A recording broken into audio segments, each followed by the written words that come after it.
जैसे हमने यहाँ पे लिखा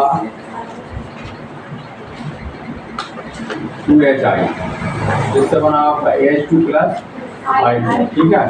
और जैसे हमने लिखा O3, जिससे बना आपका O2 प्लस O, नवजात होगा, ठीक। अब मान लीजिए आपसे कह रहा है इसकी कोटि बताइए, या फिर हमने ऐसा लिखा इसको O2 प्लस O और जहाँ बन गया आपका O3, तो हमें बताना है इनकी कोटि बताना। तो कोटि क्या होती है, किसी अभिक्रिया परिभाषा याद हो गई, जैसे याद हो गई बताओ। अभिक्रिया कोटि परिभाषा क्या है? दर नहीं पूछा है, अभिक्रिया कोटि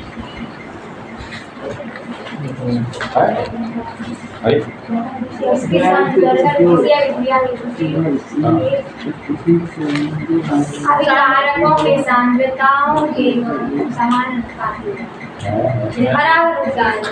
के जोड़ के योग किसी अभिक्रिया की कोटि है ना, दर नियम समीकरण पर अभिकारकों की सांद्रताओं की घातों के योग के बराबर होती है। घातों के योग के बराबर। परिभाषा से क्या है? परिभाषा है परीक्षा में कर हमें निकालना था, अच्छी बात, लेकिन क्वेश्चन तो आया परिभाषा किसे कहते हैं, एक उदाहरण दीजिए, ऐसा क्वेश्चन आएगा। किसे कहते हैं, मतलब परिभाषा चाहिए वहां पे। अभिक्रिया हाँ अच्छा बताओ। देख तो बोल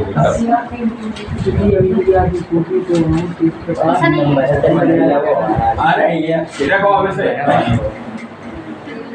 इसको कैसे अपन इसमें पता करेंगे, तो अपन इसमें लिखेंगे सबसे पहले बेटा दर समानुपाती HI की सक्रिय मात्रा। इस पर दो अणु भाग ले रहा है तो दो की घात लगा देते हैं बेटा, ना जितने अणु भाग ले तो उतने घात लगा देते। तो अब ये अगर दर नियम समीकरण बना दिए, कैसा बनेगा? दर बराबर माइनस dx बटे dt, समानुपाती चिन्ह हट जाएगा, क्या आता है यहाँ पर, और HI की सक्रिय मात्रा, और जहाँ पर दो की घात आ रही तो n का मान आएगा, तो जितने की घात होती है वो अभिक्रिया की कोटि कहलाती, ठीक है। किसी अभिक्रिया कोटि कैसी होती है, उन समस्त घातों के योग के बराबर होती है ना। जैसे अभिक्रिया की सांद्रता को दर्शाने के लिए उनके सांद्रण पदों पर लगाया जाता है और योग के बराबर होती है। अब इस बात एक ही है, योग की जरूरत ही नहीं। मान लो अगर इसका उदाहरण हम ले लें तो कैसे करते, दर समानुपाती या दर बराबर dx बटे dt डायरेक्ट कर दे रहे अपन के, तो जहाँ जाता O2 की सक्रिय मात्रा और O की सक्रिय मात्रा, तो एक अणु इसका भाग ले रहा है इसका, तो n बराबर क्या है, 1 प्लस 1 तो बराबर 2। तो यदि n का मान 2 आया तो अभिक्रिया द्वितीय कोटि की 1 आता, प्रथम कोटि की 3 आता, तो तृतीय कोटि 3 से ज्यादा होती नहीं है, ध्यान रखना, नहीं तो गिनती में लगा दो आप, है ना। अब अगर मान लो यहाँ पर कुछ उपस्थित है बेटा, यहाँ मान लीजिए कोई चीज उपस्थित हो गई, ठीक है, तो अभिक्रिया शून्य कोटि हो जाएगी। यदि किसी चीज की उपस्थिति में रासायनिक अभिक्रिया हो रही तो अभिक्रिया शून्य कोटि होती है, ध्यान रखें, ध्यान रखना। और यदि जल है, जल भाग ले रहा है तो इसकी सांद्रता बहुत ज्यादा होती है, तो भी इसको शून्य कोटि की माना जाता, क्योंकि इससे अभिक्रिया दर का निर्धारण नहीं होता। एक जल वाला याद रखना है, और एक ऐसे समीकरण पर कुछ उपस्थित आ जाए तो वो शून्य कोटि की अभिक्रिया होगी, ये हमें ध्यान रखना। अतः इसके लिए फिर हम क्या निकालते हैं, अगर इसके लिए दर बराबर माइनस dx बटे dt बराबर के, और जल की सक्रिय मात्रा लगा देते शून्य की घात, तो n बराबर क्या जाता, शून्य। अतः अभिक्रिया शून्य कोटि की होगी, ये ध्यान रखना आप, ठीक है। 2 आ रहा तो 2, अगर 3 आएगा तो 3, ठीक। अब मान लीजिए आपको लिख कर दिया दर बराबर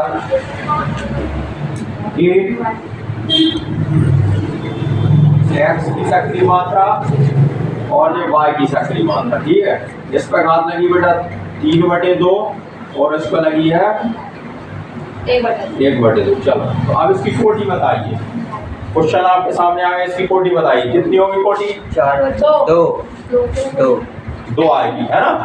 तो जिसने नहीं सीखी कहाँ है तुम, 2 ही उतना देर बाद भाई सब नहीं। तो देखो कैसे निकालेंगे, तो अपन क्या करेंगे, दर बराबर n का मान निकाल देंगे, n बराबर हो जाएगा 3 बटे 2 और प्लस 1 बटे 2, क्योंकि अभिक्रिया कोटि कैसे होती है, उनकी घातों के योग के बराबर होती, दोनों को जोड़ दो, तो पहले एलसीएम ले लेंगे, 2 आएगा कि नहीं, इसका इसमें भाग दिया एक बार, एक ऊपर वाला 3, इसका इसमें भाग 1 और इसका ये आ गया, तो 4/2 तो 2 कट गया तो 2।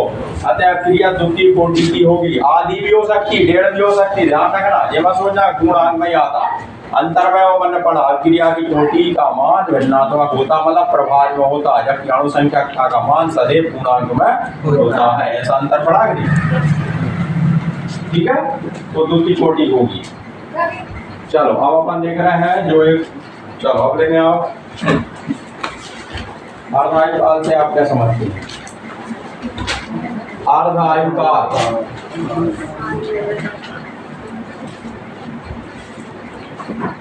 ये भी इम्पोर्टेंट मैटर है बहुत।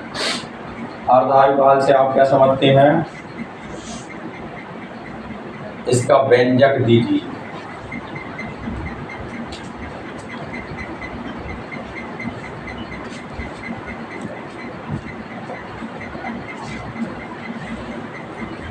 अथवा हम ऐसे लिख सकते हैं, प्रथम कोटि की क्रिया के लिए अर्ध आयु काल का व्यंजक व्युत्पन्न कीजिए। प्रथम कोटि की क्रिया के लिए अर्ध आयु काल का व्यंजक व्युत्पन्न कीजिए।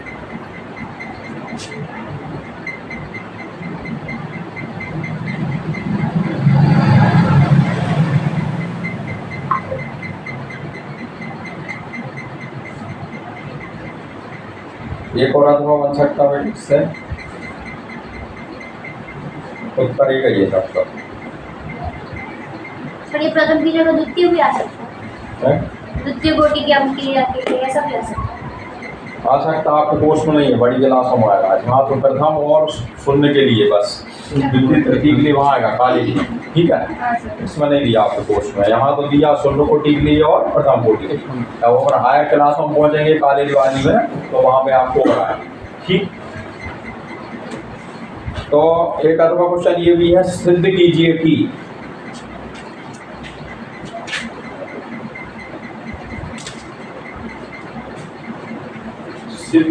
कि प्रथम कोटि की अभिक्रिया का अर्ध आयु काल,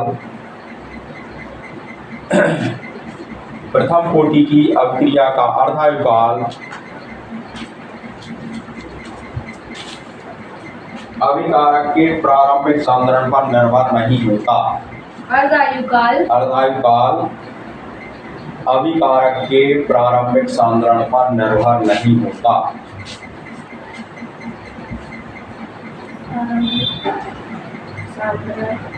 पर निर्भर नहीं होता।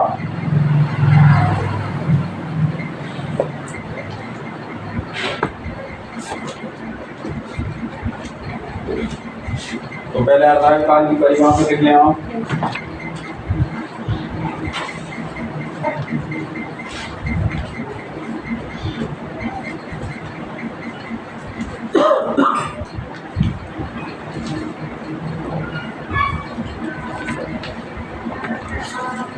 देखो, किसी अभिक्रिया का अर्ध आयु काल वह समय है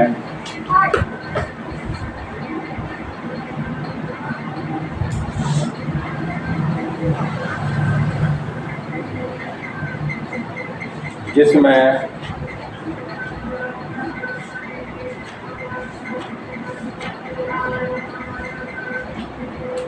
आधी अभिक्रिया पूर्ण हो जाती है। आधी अभिक्रिया पूर्ण हो जाती है।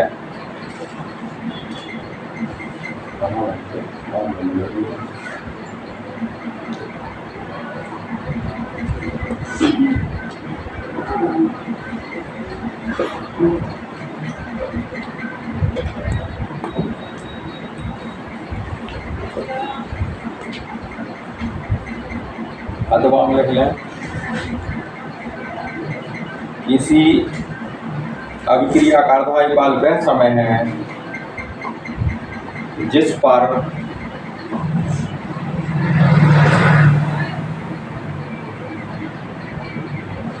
अभिकारक का सांद्रण घटकर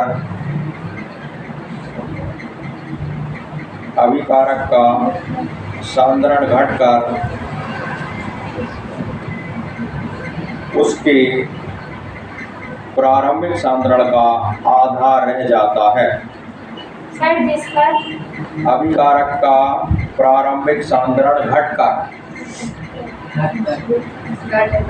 उसके नहीं क्या लिखा, अभिकारक का सांद्रण घटकर चलेगा ना, उसके प्रारंभिक सांद्रण का आधा रह जाता है।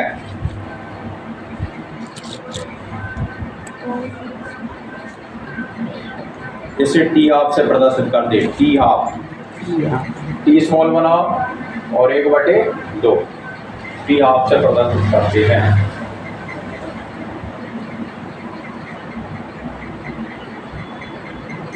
अतः टी हाफ बराबर नीचे लिख लेना, टी हाफ बराबर 0.693/K। ये इसका व्यंजक है। अब इसको हम व्युत्पन्न करेंगे। फिलहाल तो ये व्यंजक है, लिख लें आप। अर्धाविकाल की अगर परिभाषा आती है तो उसके समझ ये लिखना अनिवार्य है आपको, ठीक। अर्धाविकाल का व्यंजक विकल्प में आ सकता है 0.693/K। ये अर्धाविकाल का व्यंजक है।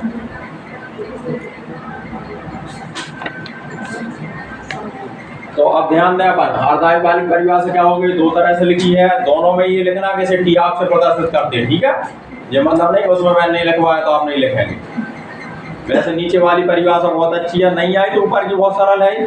किसी अपक्रिया का अर्धाविकाल वह समय है जिसमें आदि अपक्रिया पूर्ण हो जाती है, या अपन ने लिखी है वह समय है जिसमें अभिकारक की सांद्रता घटकर आधी रह जाए, प्रारंभिक सांद्रता की आधी रह जाए, ठीक।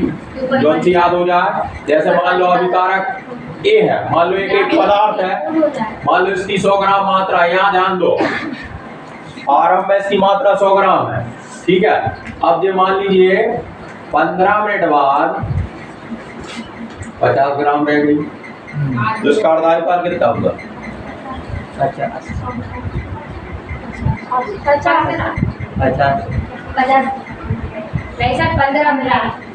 15 होगा। वह समय है,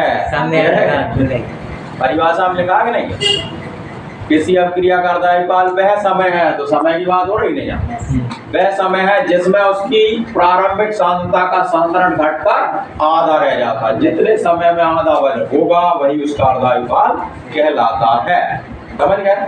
किसी अपक्रिया का अर्धाविकाल वह समय है जिसमें उसकी प्रारंभिक सांद्रता अभिकारक की प्रारंभिक सांद्रता घटकर आधी रह जाए। जितने मिनट या जितने घंटे लगे वही उसका अर्धाविकाल कहलाता है, ठीक।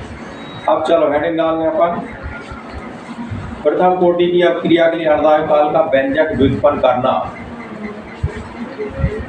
प्रथम कोटि की अपक्रिया के लिए अर्धाविकाल का व्यंजक व्युत्पन्न करना। प्रथम कोटि की अपक्रिया के लिए अर्धाविकाल का व्यंजक व्युत्पन्न करना।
परीक्षा बोर्ड में क्वेश्चन नहीं छूटेगा आपकी। जब अध्याय समाप्त हो जाओ आप कहाँ करोगे? बात समझ में आए? क्वेश्चन में क्या कहना चाह रहे हैं? परीक्षा बोर्ड में मतलब इस टाइप। अरे तो पहले मैं व्यंजक व्युत्पन्न करना सिखाऊं, फिर इसके सवाल सिखाएंगे बेटा। क्या नहीं सिखाएंगे, आएगा परीक्षा में पिछले साल आया था अर्धायुकाल याद कीजिए किसी का, पहले व्यंजक तो बता दें कैसे होता अर्धायुकाल का व्यंजक व्युत्पन्न, ये अपनी हेडिंग होगी, ठीक है। अब यहाँ सबसे पहले लिखेंगे प्रथम कोटि के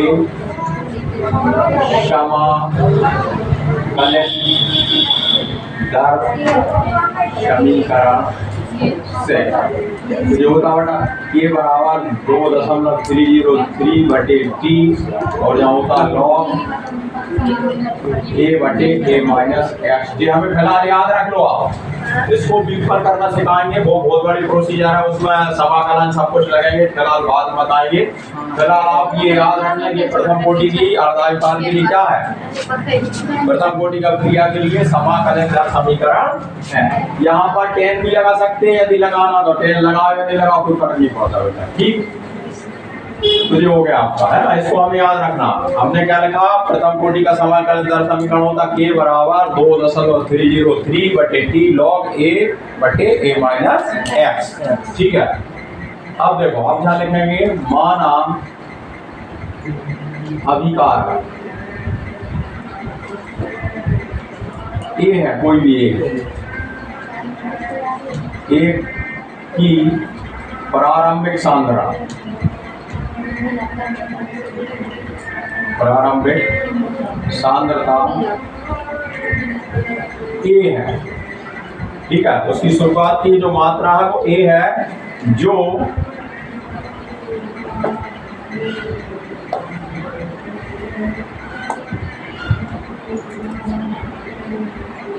ठीक है, ये है ना,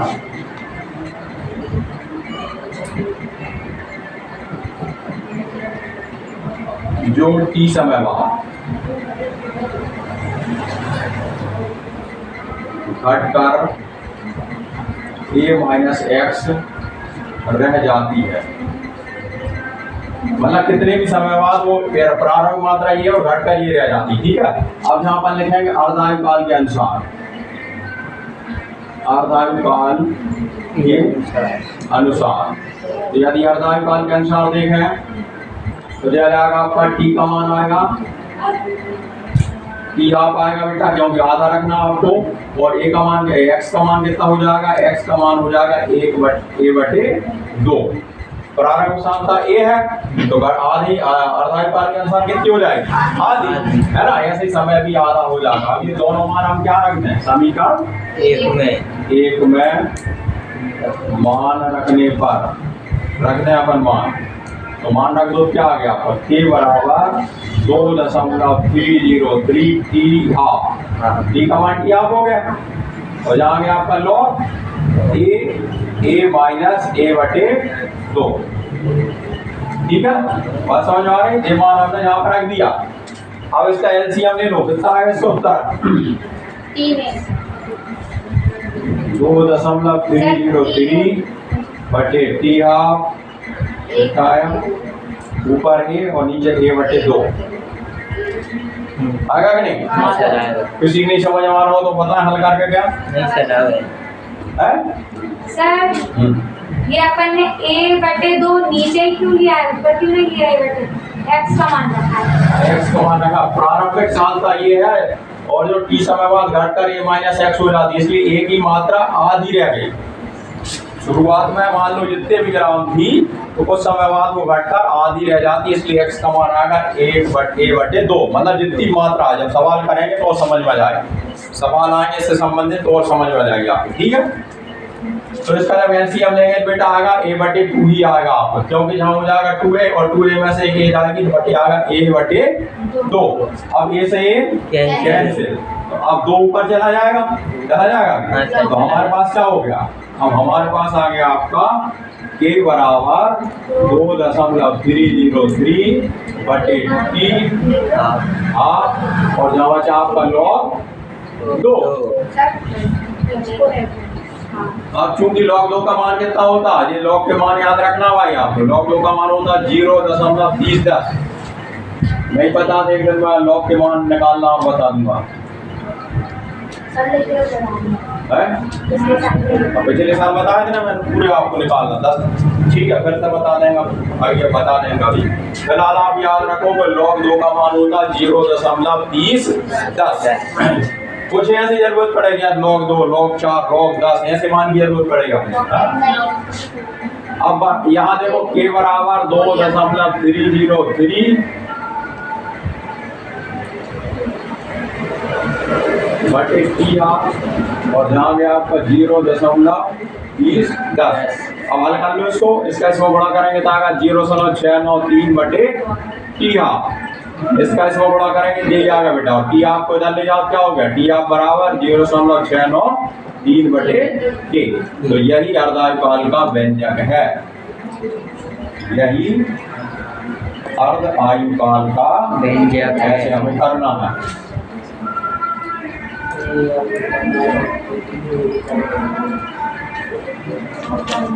समझ में आ रही?